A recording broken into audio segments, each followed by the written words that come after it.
But yeah, introducing new people to D&D can be a pain. That's why we've devised a rules-light approach to turn fantasy virgins into devout fans. With a basic understanding of D&D rules, a few premade character sheets, you too can be the fantasy messiah your normie friends never knew they needed.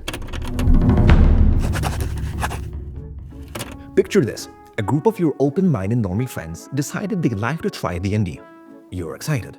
You prepare the adventure, know all the NPCs by heart, and have 1,000 pages of lore out of which 90% was borrowed from Dune. You are ready to run the first D&D game for a bunch of schlubs who briefly shook hands with the fantasy genre through the Hobbit movies and Skyrim Love Lab mods. After weeks of reschedulings and group chat spam, everyone is finally at the table and you are ready to play. Only to realize that none of these people know any of the rules or have a faintest idea of what a TTRPG game actually is. So, being the almighty generous DM, you start explaining those rules only to be met with dead blank stares 30 seconds in. Behind their "I'm too nice to come play normie" masks, you finally see it. The ultimate conclusion of TikTok brain rot. Boredom. All of them idling on their phones, wishing they were back home, Netflix and chilling with their 70/30 premium peach skin fiber waifu pillows and train surfing videos. But that's not really anyone's fault. D&D is a complex game. Many people who try to enjoy it for the first time are assaulted by rules, character creation, restrictions, and more rules. Which is just wild to the normie brain because at best they played Skyrim and believe Marvel makes the best fantasy content. You see, if you want to hook the non-nerds in and really show them what this genre of games has to offer, you gotta start with a very rules-light approach. I ran many intro sessions to the biggest anti-nerds of them all, the corporate people in the corporate events. And through that, I've come up with a system that turned D&D heathens into devout fans. For this approach, all you need is, first, a basic understanding of the rules. Second, a few pre-made character sheets. And third, virtual dice. But real dice is dice, so bring it full spice because it never lies. You don't want to overwhelm the TTRPG versions, so don't overthink it. Just jump straight in and let the players be themselves in a completely different fantasy world. No character sheets, no rules, no nothing. Not yet, at least. We'll introduce a lightweight version of these concepts as we move the story along. Just start by describing what they're experiencing. This lights up their imagination. Using all 5 senses when describing a scene is the best way to get new players immersed in this new world that they just entered. This is how our story begins. The sturdy wood of a boat rocks steady underneath your feet. You feel a warm breeze on your skin and a smell of sea in the air. You hear seagulls crying above, while sailors run about amidst the sails billowing in the wind. You can see an incredible blue sky without a single cloud above, and your destination in the distance. An exotic island puffing up volcano smoke above blinding white sandy shores. After weeks of travel, you and your companions are all finally here. You can see that I didn't describe the ship or the NPCs that are on it. Apart from a volcano and white sandy shores, I didn't touch on any other details either. And yet, notice how your imagination filled in those gaps regardless. All that matters is that the players feel immersed. You can do this with descriptions like the smell of sea or warm breeze on one's skin, which most people can easily relate to. And if your players are lizard folk, you can just tell them to go back to Facebook headquarters. Anyways, the entire goal of the intro is to kickstart everyone's imagination and get them to start buying into this new reality. The players are not in the real world anymore, they are on a boat and they are traveling to some mysterious island. Can you smell the adventure in the air? And with the scene now set, it's time to add our next ingredient, the social spice. NPCs are your best friends when it comes to making your world make sense. Now is a good time to introduce the normies to the concept of non-player characters. As the ship gets closer to the island, the captain appears on the second deck, orange in hand and citrus juice over his beard. He shouts, "Aye, dirty ploughing bilge rats! I better see all your grimy hands on deck. If we're not land ready by the time this orange is history, y'all be playing lottery to see who becomes our next shark victim. Y'all can head to the Fat Goose Inn for rest. And if anyone's gonna know all the juicy rumors about Booty, it'd be the owner. One-Eyed Trevor, the old bastard, has seen more adventure in his time than a water-rip cat got lives." In this part, we expose the players to the NPCs who can talk, their quirks and weird voices. However, we still don't ask or force the players to interact with the NPCs. I mean, if they really want to, they will.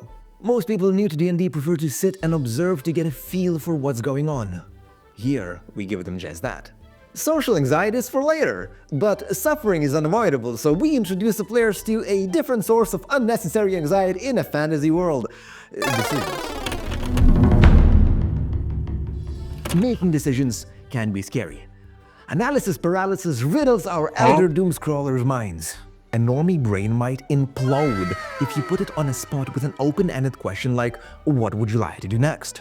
So instead, we will do something that all the DMs online tell you not to do. Put the next part of the story on bigger rails than Trans-Siberian Express my great-grandpa took to the Soviet Gulag, just to take the load off our players' fragile fantasy shoulders. After that, continue with a short description of their trip to the inn. You can describe the location however you like, whether it's a tribal town, an imperial colony, or an alien crash site yeeted here by a celestial god or something, all the way down from the dying star. It is your world, so let that be known, alright? But as the players approach the inn, they begin hearing shouts in the distance. People move and jump as the crowd parts before them like a holy Facebook Red Sea, as if they were metamorph Moses. a majestic sheep appears before their very eyes, wool gloriously sheared, and there is a scroll in its mouth. The beast places the piece of parchment on the ground, pushes it with its nose towards the players, and the skies thunder with its mighty "Bah!" This is the very first time I have the players make a decision, and I lead this with a simple yes or no question. Would you like to pick up the scroll? A braver soul in the party might even ask something like, "What is that scroll?" or "Can I read that scroll?" But these are normies we're talking about, so I wouldn't count on it. Very likely, the players will pick up the scroll and then just stand there like NPCs in a cutscene. They told me they sent me someone new. Anyway. This is exactly where I will introduce them to the dying concept of free will. It's time to use the ancient technique called open-ended question no jutsu and ask, alright, you have a scroll in your hands, what would you like to do next? And get ready, for this is the moment when the realization of I can do anything I want in this world might come crashing down on the barren wasteland of their souls. And we haven't even touched any of the rules yet. However, the lingering taste of freedom on their normie lips has already got them questioning their corporal lives. And this is only the beginning, because the next thing they get to do is talk to a sheep. In most cases, players will read the scroll before using it. It says, subscribe to our channel for more videos like this one. Wait, this ain't it. It's actually a scroll of Speak with Animals. How exactly the spell works, how it's cast, what might be its components or requirements is all irrelevant, unimportant. I just described an epic way the spell is cast so the players feel cool and suddenly, poof, they can all speak with the sheep. You all stand there as Steve unravels the scroll and begins chanting the incantation. The ground lights up beneath you, the skies go dark, and the very air around you ripples with static as a wave of energy unleashes from the floating parchment. And, in a mere moment, the distressed "Bah!" from the sheep turns into "Bah, I need your help!" And just like that, we have created the first social interaction between the sheep and the players. What I do here is talk to the players as the sheep. They might speak to each other out of character, but what's important here, as a DM, to remain one with the sheep, just to showcase the real-time social interactions of D&D, and to tell the players that, hey, this sheep is a real living character in this world and it reacts to what happens or is being said. Here the hand-holding gloves come off for a while and I let the players stew in this interaction. We can have no discomfort now, can we? So after chatting a bit, the sheep reveals that it's not actually a sheep. It's actually a dude who was turned into a sheep by a crazy evil wizard. And this sheep dude wants to shapeshift back to its OG dude form. In turn, the dude inside the sheep offers riches and fame to the players if they help him unsheep himself. You following this? Nope. But your players will. Trust me. Hook, line, and sinker. The normies will become more hooked on the story than P. Diddy hooked those girls on that. But wait, there's an even darker twist coming that will put the last nail in the story's coffin. Before that, however, we need to get our players into a spicy situation. All up in your face kind of spicy. As you're talking with the sheep, you suddenly hear shouts in the distance. A peasant stumbles from around the corner of a nearby house and starts running in the opposite direction, terrified. Two low growls echo in unison as a duo of dire wolves slowly appear. The sheep freezes and begins to shake. Behind the wolves, you see a large orc with a face only a mother could love, sporting a claymore on his back that has seen one too many battles. Looking directly at your lot, he approaches without a hint of hesitation. The sheep quickly glances back and then runs behind you. They are after me! Please, don't let them take me! The orc stops before you and scoffs. That sheep over there belongs to Master Noak. Hand it over and no one gets hurt. And a standoff is due. First signs of tension too. What will the normies do? Now, it's not my goal here to have a full-on combat. Although if the players want to have a gold-all tussle with a rugged orc, I won't stop them. Preferably, they'll at least try to talk to the guy. Here is a great place to introduce skills. We can tell the players about strength, dexterity, etc. and how they can use charisma skills like persuasion, deception, and intimidation to try to talk their way out of things. I advise using pre-generated characters which you can find online. We just need skills at this point, so tell the players to ignore everything else that's on those sheets. And if you don't want to use cheats or simply don't have any, just tell them to roll and decide how much plus to the roll they'll get. Easy peasy. So now, there is an orc daddy to deal with. After briefly explaining the skills, our normies might get some ideas on how to proceed.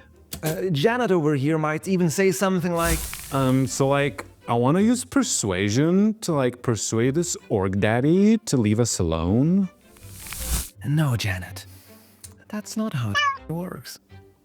But we don't say that. Instead, we ask, what would you like to say to the orc daddy to persuade him to leave Janet? And if Janet can't handle it, then maybe D&D is not for him. What say thee? You thought Janet was a she? Assume much, bigot McGee?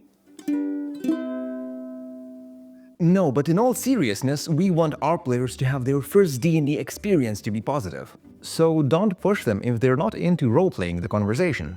Encourage them, however, to try any wild ideas that they might have. You can even tell them that specifically. You'll be surprised what wild shit might come out from their repressed normie brains. Most importantly is that whatever you try to do, it has to move the story forward, even if they fail. For example, if they roll deception and succeed, have the confused orc daddy say, I could have sworn it was Noak's sheep. The spies from before must be messing with me. Have you perchance seen one that looks exactly like it somewhere around here? Now, if the players fail the check, the orc might look suspicious and say something like, Are you lying to me? It has the same weird eyes as Noak's sheep. If I find you're lying, you're all done for. Have the normies work for it, coming up with even more weird tales to persuade the orc, until they eventually pass. This encounter is made for the players to experiment with skills that they've got, and really put their imagination to use. How can they talk their way out of the situation? Of course, someone might just pull a premature trigger and outright attack. In which case, it's time to challenge the orc's daddy status. Still, as the almighty DM, you can try to steer this encounter away from combat. But of course, do what feels natural. In the end, the orc daddy leaves everybody or his soul leaves his dad body. Which leaves you to ask your normies a difficult question. What would you like to do now? Your players have just completed an encounter. Now they have to decide on a course of action. They must think of a way to solve it. After all, this is one of the main D&D's attractions. There is a full sandbox of adventures or problems and many ways to complete or solve them. Most of the times, the players will decide to help the sheep. They might not trust it, but there's not much else they can do. So the sheep dude leads the players to this evil wizard's lair, who, actually surprisingly, does not live in an evil tower, but rather a magnificent treehouse in the middle of the forest that just conveniently happens to be nearby. The sheep dude reveals that this is where they should be able to find the only thing that could help him, the mad wizard's wand of polymorph. Eventually, the players arrive. As you take in a beautifully kept yet still lush clearing with a suspended treehouse in the middle, you notice 2 apes playing cards near the entrance. They haven't noticed you yet, but you do notice that they have weapons nearby at the ready. Your goal is close. The sheep dude says the wand should be somewhere inside the treehouse. So, what would you like to do? After gooning over the favorite DM one-liner for a while, I give the players a bit of a hint. I tell them that in order to get to the wand, they can quite literally try anything they want here. This is also the first time I bring their attention to the inventories and spells that they have. The reason I do it now, and not before, is simple. They have a problem to solve, which will make them want to understand their spells and items. Instead of reading all that fantasy nerd shit beforehand, they'll actually look for solutions in the present. The more questions normies throw your way at this point, the better. And if someone finds a spell or an item that they would like to use to solve this problem, do your best to accommodate them. If necessary, ask for rolls or guide them to the next best possible action. The goal at this stage is not to think about the game's mechanics too much, but to make sure that the players feel badass and have fun with the game style. Now you might think that, oh, but guiding people this way is untrue to the game and doesn't introduce them to the actual D&D gameplay. And as an answer to that, I just urge you to look at all the mobile gacha games. They'll lure you in with easy progress and dopamine hits. And when you're willing to chase that dragon, that sweet virginous high of progress all the way to the heart of Mordor, that's when the reality hits. That's when progress becomes microdosed. When satisfaction to your cravings gets gated behind microtransaction offers you've been primed to give into. Treat your players like gacha addicts, not gacha NPC owners, allowing them to feel the accomplishment. And if they decide to continue playing, add the rules back in and make them work for it. They'll be chasing the thing that puts D in D&D forever. So at this point, your players will hopefully have come up with a way to deal with the 2 apes guarding the entrance. Maybe they got in by climbing a tree. Maybe they killed the guards. Maybe they persuaded them that they're here to check on the plumbing. Regardless, this is where they meet the Wizard Master Nook. After a series of smart and not so smart decisions, you manage to get inside the treehouse. The first thing that draws your attention is the haphazard mess that is its interior. Among other things, there are books and torn-out pages scattered on the ground, dirty dishes stacked on a nearby shelf, and a broken vial of some red liquid left on one of the tables. The sheep dude says, I told you all he was mad! Insane! I tell you! He sure did. But looking around you, you don't see the wand anywhere. Even after searching the room quietly, you just can't seem to find it. Then, the door to another room creaks, and you hear a gravelly voice. Who's there? I've not invited anybody in for weeks, months even. You see a sickly figure emerge. Gray skin, bags under his eyes. This wizard Nook looks like somebody who has not slept for weeks. His crazed eyes go over each and every one of you. Then you hear a cackle. You don't see. Nobody sees. I will rip out your eyes and feed them to the spiders. Maybe that way your blindness can be cured. He pulls out something from under his tattered cloak. It's the wand of polymorph you've been searching all along. He points it towards one of the shelves and begins to cast. The whole room cracks with energy as the shelves, the alchemy equipment, and even the old painting on the wall starts to shift and move. In front of you all appears a great wooden dragon with nails for teeth and sharp wooden spikes poking out of its back. It roars, making your bones shake. You see Wizard Noak turn and flee to the nearby room. It's time to roll for initiative. The scene for combat is now set. And this is the point where we can finally teach our normie buddies the turn-based combat system that D&D has. Explain action economy, how skills, spells, and attacks work, and talk about player and enemy turns. It is still very important to take everything one step at a time. Simply roll initiative, start the combat, and explain each rule as it comes. Rolling initiative. You can explain that there are turns, and a round assumes 6 seconds have actually passed. Do the same for all other elements as necessary. Attacks, HP, spells, etc. But don't forget to remind the players that they can still try whatever they want. Let them experiment, encourage them, and most importantly, reward them. If they want to swing from the chandelier, do a backflip, and cast a 360 no-scope firebolt at the wooden dragon, don't punish them. Even give them an advantage if you want to. Gotcha, game them in. Let them feel badass. And you can break their hopes and dreams by killing their favorite NPCs later. But for now, let them have their moment. So, as the epic combat chapter nears its end like affordable housing, the dragon is nothing but a pile of simmering embers. Just like our American dreams. Wizard Noak is tied up, and the players have the wand in their possession. It is time we move to my most psychotically favorite part of D&D. Consequences. It is perhaps the end of the beginning, as my broski Churchill once said. This section is what makes D&D and stories truly great, in my opinion. The twists, the turns, and the consequences caused by the actions of our players take shape and change the world. After subduing the wizard, you finally get a wand. You cast polymorph on the sheep, and you see as it begins shifting. Not but a few seconds later, a handsome young man stands before you. He says, "Thank you, strangers. I know it's hard to trust in these troubled times, but as I promised, there's a chest in the back room. You can keep anything you find there." The players, overjoyed like the little loop goblins they are, get to experience the joy of fantasy riches for the first time. Give them gold, items, potions, plushies, in-game skins, or even mounts. But the story's not over yet. As you fill your pockets with gold and gems, writings on the wall really catch you. It's the same lines and words scribbled over and over again. Contain, protect, seal.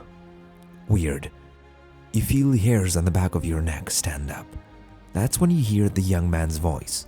Different, more pronounced, almost hissing. "It's about time you rest, old fool." You look back and see him wiping blood off a dagger. Wizard Noak lies in a pool of his own blood.